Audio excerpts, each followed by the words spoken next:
Քերծվածքակայուն, ջրադիմացկուն եւ հարվածակայուն լամինատների նշված տեսականին ձեռք բերեք իդեալ համակարգի խանութ սրահներից 1 քառակուսի մետրը սկսած ընդամենը 2450 դրամից։ Քննարկում ենք հարց համար 30-ը հանրօգուտ մեդիա միջավայր հիմնադրամ ստեղծելու եւ հիմնադրամի կանոնադրությունը հաստատելու մասին հարցազեկուցող բարձր տեխնոլոգիական արդյունաբերության նախարար Մխիթար Հայրապետյան։ Համեցեք մանրամասն։ Մեծարգո վարչապետ, հարգելի գործընկերներ,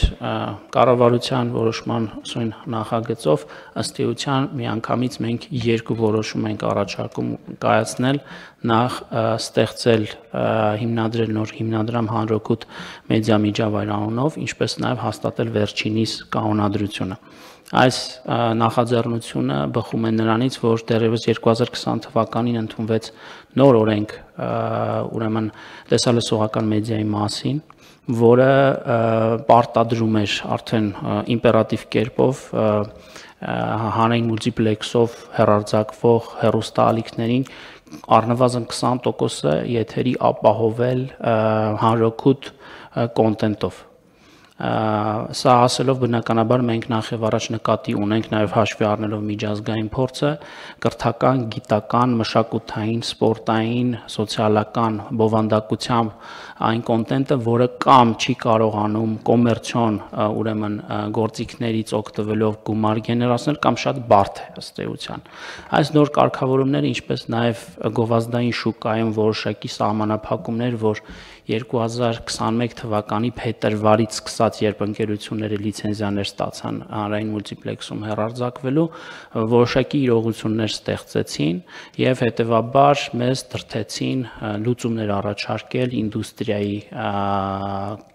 ինդուստրիայի համար, ինչպես նաև աջակցելու այդ ընկերություններին, հեռարձակողներին ապահովել այդ առնվազն 20% հանրօգուտ կոնտենտը։ Արդյունքում որոշում կայացվեց, որ կառավարությանը առաջարկվի ստեղծել հիմնադրամ, որը սերտորեն աշխատելով ինդուստրիայի հետ կկարողանա դրամաշնորհների միջոցով խրախուսել հանրօգուտ կոնտենտի հեռարձակումը հանրային մուլտիպլեքսի տարածքում։ Ինչ նկատի ունենք հանրային կոնտենտ հանրօգուտ կոնտենտ ասելով։ Հանրօգուտ կոնտենտը ըստ էության մշակութային բովանդակություն ունեցող, կրթական, ուսումնական, գիտական եւ մարզական ուրեմն բաղադրիչ ունեցող եթերի հեռարձակումն է 20%, այսինքն Հայաստանի հեռուստատեսության եւ ռադիոյի հանձնաժողովը իր ռադիո մոնիթորինգի արդյունքում մշտադիտարկման արդյունքում յուրաքանչյուր ամիս համապատասխան զեկույց է պատրաստում յուրաքանչյուր հեռուստաալիքի վերաբերյալ արդյոք տվյալ հեռուստաալիքը կարողանում է ապահովել իր նվազագույն 20% եթերի հանրօգուտ կոնտենտը, որը որպես կանոն, որպես այդպեսին այդքան էլ գրավիչ չէ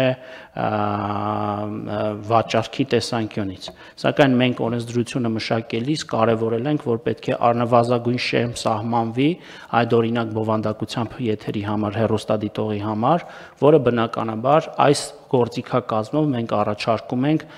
ուրեմն աջակցել եւ խրախուսել ընկերություններին բարձրացնել այդ 20%-ի շեմը եւ սրանով բնականաբար վերափոխել նաեւ եթերի որակը։ Իսկ մենք որևէ ձևով հետաքրքրվելու ենք կամ մեզ համար նշանակություն կամ հիմնադրամի համար նշանակություն ունենալու է այդ կոնտենտը նայող կա թե չկա։ Նկատի ունեք ռեյտինգների չափումը։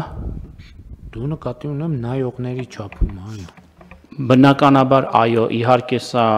կանոնադրությամբ ֆիքսված չէ, այլ խորհուրդն է, որ պետք է սրանք ընդհանցակարգային հարցեր են, որ հիմնադրամի խորհուրդը պետք է հաստատի, սահմանի, սակայն մյուս կողմից շատ կարևոր արձանագրում կա, որ ընդհանրապես աշխարհում, երբ մենք խոսում ենք հանրօգուտ կոնտենտի մասին, այդտեղ առաջնայինը ռեյտինգը չէ, որովհետև որպես կանոն հանրության համար, պետության համար չափազանց կարևոր է ոչ թե դուրս գալ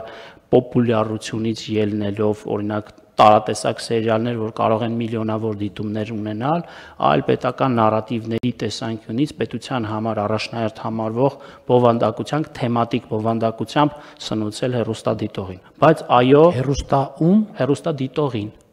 Բայց եմ ասում հեռուստադիտողին, բա ասում ենք պետք է էական չլինի։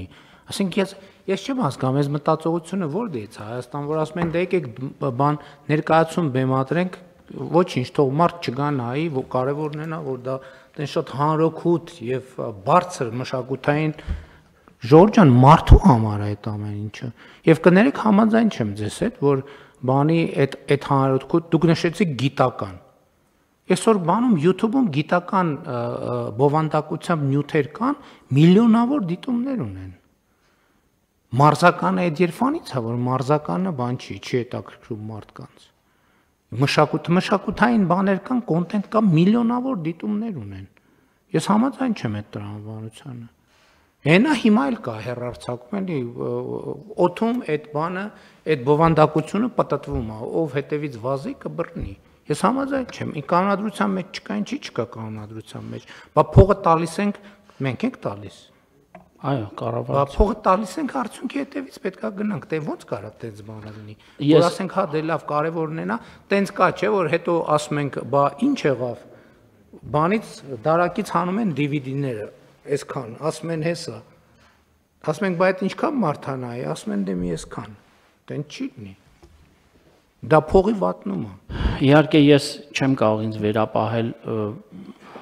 հիմնադրամի հոգաբարձուների խորհրդի եւ գործադիր մարմնի լիազորություններ, բայց բնականաբար մենք կարող ենք փոփոխություններ անել եւ կանոնադրության մեջ ֆիքսել, որ դա պետք է հիմնված լինի ռեյտինգների հիման վրա։ Այսինքն հաշվետվություններում պետք է նաև ներկայացված լինի ռեյտինգները, թե քանի հեռուստադիտող է դիտել։ Հնչում էլի, որ ռեյտինգի մասին չի խոսքը։ Ես ուզում եմ արձանագրենք մի բանի մասին, նախ մի բանի մասին խոսանք։ Այս ում համար է, հեռուստա ընկերությունների, թե հեռուստա դիտողների համար։ Եթե հեռուստա ընկերությունների համար է, եկեք ոչ մի բան չանենք, ասենք հեռուստա ընկերություն Քեզ այսքան, քեզ այսքան, քեզ այսքան, քեզ այսքան, որ յոլա եք գնում, մի քիչ էլ յոլա գնաք։ Եթե հեռուստա դիտողի համար է, ուրեմն պետք է ասենք հեռուստա ընկերություն։ Այս արտադրանքը պետք է հասնի հեռուստա դիտողին։ Եթե դուք չեք կարողանում հեռուստա դիտողին հետաքրքրել, ուրեմն մեր գումարը նպատակին չի ծառայում։ Ստեղ ամբողջ խնդիրը։ Եվ այո, դա կանոնադրության մեջ պետք է ֆիքսվի, բա առանց դրա ո՞նց ենք մենք տենց բան անում։ Մենք էլ չէ պետք է դրա համար հաշվետվություն պետք է տանք։ Շատ լավ, մենք կարող ենք խմբագրել կանոնադրության մեջ այդ հատվածը ներառել իհարկե, որ հաշվետվությունների մեջ պետք է հաշվի առնվի այդ մասը։ Սա մեր ընկալման բնականաբար առաջին հերթին շահառուն հեռուստադիտողն է։ Այսինքն այս փոփոխությունները արվում են, որպեսզի համապատասխան բովանդակության քանակը հեռուստաալիքների կողմից հեռարձակվող եթերի ավելացվի։ Այսինքն շահառուն հեռուստադիտողն է։ Բայց նաև չեմ ուզում թաքցնել, որ բնականաբար սրանից օգտվելու են նաև հեռուստաալիքները։ Իհարկե։ Մենք դեմ չենք, որ հեռուստաալիքները օգտվեն, բայց մենք ասում ենք հեռուստաալիքները պետք է ինչպես մնացած բոլոր դեպքերում ասում պետք է աշխատեն, որ օգտվեն։ Այս դեպքում էլ պետք է աշխատեն, որ օգտվեն։ Ես դեմ չեմ։ Բայց ես ասում եմ այդ արտադրանքը մարդու համար է, մարդկանց համար է։ Այո, այդ թվում պետության քաղաքականությունները տեղ հասցնելու համար է։ Եվ եթե դա տեղի չի ունենալու, պետքա կամ արդյունավետ չտեղի ունենում, մենք պետքա դրան վերադառնալու հնարավորություն ունենանք, հաշվետվության մեխանիզմ պետքա լինի, որովհետև այդ նույն տրամաբանություն, տեսեք, մենք այդքան խոսում ենք կրթության կարևորության մասին, չէ՞, բայց գիտական կոնտենտի մատչելի ներկայացումը հանրությանը լսարանին, դա էլ է կրթական process-ի անբաժանելի մաս է։ Ասենք դա կարող լինեն դասախոսություններ, դա կարող լինեն, չգիտեմ, ինչ-որ պատմական պատմության մասին դրվագներ, մարզականը դե էլ չեմ ասում, մշակութային ինչ-որ բաներ, որոնք այսօր փառք Աստծո YouTube-ը կա եւ կարող ենք տեսնել նման կան այդ բովանդակության նյութեր, որոնք մեծ լսարաններ են հավաքում, իհարկե կան, շատ մեծ թվով, շատ հետաքրքիր, շատ արժեքավոր, շատ ուսուցողական, բայց ուղղակի տենց ասել, ես ասել, որ դե դուք գնացեք, տեսեք ինչ եք ասում, դա մենք էլ պետք է այդ գումարի մասին հաշվետվություն ներկայացնենք եւ մենք մեր նաեւ փորձից եւ սխալներից պետք է դասեր քաղենք, հետո պետք է մենք բան ունենանք ցույց տալու, թե փողը ծախսվել է, ինչ է ստացվել։ Եվ հանրությունն է, դասարանն է պետքա դա զգա։ Այսօր մարդիկ հազարավոր մարդիկ անդադետ են բողոքում, եթերի որակից են բողոքում եւ այլն եւ այլն։ Նշանակում է առնվազն այդ բողոքները պետք է նվազեն։ Այդ որպեսզի բողոքները նվազեն, պետք է մարդիկ դա դիտեն եւ գոհանան իրանց դիտածից։ Որտեւ եթե չդիտեն կամ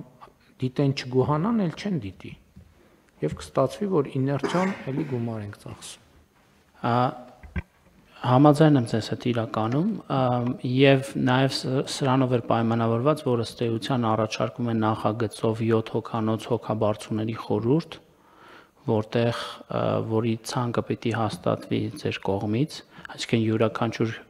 տարբեր գերատեսչությունների ներկայացուցիչների տրված է լինելու այդ վերահսկողական ֆունկցիան, բայց այո, նաեւ համամիտ եմ, որ մենք կարող ենք այդ խմբագրված ձևով առաջարկել որոշման, պարզապես ասեմ, որ դուք բերեցիք YouTube-ի օրինակը, դեռևս պահս հանրային մուլտիպլեքսը շարունակում է մնալ միակ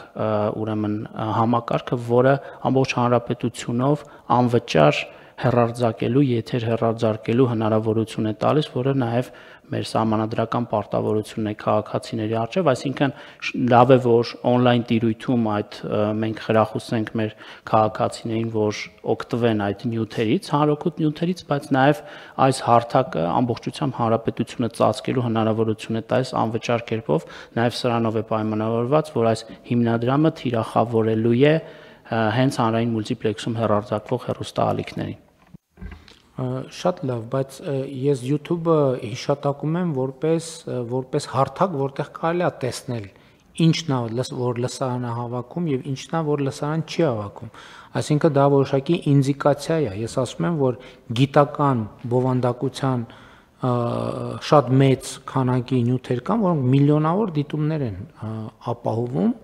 չեմ ասի միլիարդավոր, բայց միլիոնավոր դիտումներ ապահովում են։ Երկրորդը YouTube-ը մեզ համար էլ կարող է լինի շատ լավ ինդիկատոր, որ այդ նյութերը մենք ակնկալենք, որ YouTube-ում էլ տեղադրվի, որովհետև YouTube-ում նայելով մենք կարող ենք նայել, թե հեռուստատեսությամբ ինչքան են նայում մարդիկ, որովհետև հեռուստատեսությամբ գնաց մեծ հաշվով միշտ չի, որ մենք կարող ենք չափել, թե ինչքան մարդ նայեց ի վերջո այդ հաղորդումը, նայում են այդ հաղորդումը, թե չեն նայում, բայց YouTube-ը լրացուցիչ մեզ համար ստուգման հարթակ կարող է լինի, որ միջինացված մենք տեսնենք, դա հետաքրքրություն առաջացնում է, թե չէ։ Եվ հոգաբարձուների խորհուրդը լավ, բայց մենք քաղաքական ուղերձը պետքա տանք իրանց, թե ինչ ենք ուզում, որպեսզի հոգաբարձուների խորհուրդն էլ իմանա իր անելիքը։ Խնդրեմ, կան այլ դիտարկումներ, համեցեք, պարոն Միրզոյան։ Իսկ մենք տարբերակում անում ենք հեղինակային հաղորդումների կամ, չգիտեմ, թարգմանած որևէ կոնտենտի եւ այլն միջև։ Ոչ, խոսքը մեդիա պրոդուկտի մասին է, այսինքն Ություն, բայց սեփական արտադրանքը կապ չունի։ Այսինքն էական չի, ենթադրենք մուլտֆիլմների թարգմանության համար եւս իրենք կարող են դիմել մասնակցել մրցույթի եւ հեղինակային արտադրանքի համար եւս կարող են դիմել մասնակցել մրցույթի, այսինքն այս իմաստով կարևորը որ այն տեղավորվի հենց հանրօգուտի սահմանման մեջ։ Հա, այսինքն տվյալ դեպքում կարող է գործողությունը լինի թարգմանությունը, որպեսզի մատչելի շատ փոքր բյուջեով, ասենք 2-3 միլիոն դրամանոց մրցույթի մասնակցեն, օրինակ YouTube-ում շատ հայտնի որևէ մուլտֆիլմերի թարգմանություն, որպեսզի սփռեն ամբողջ հանրապետությունով։ Այո, հասկանալի է։ Հա, բարձր։ Խնդրեմ այլ դիտարկումներ չկան։ Հարցը դրվում է քվեարկության, ըստ այդմ ովքեր են դեմ որոշման ընդունմանը, լրամշակումով, դեմ չկա, որոշումն ընդունված է, միջև ստորագրելը, եկեք պայմանավորվենք, որ կհամոզվենք, որ կարգավորումները արել ենք։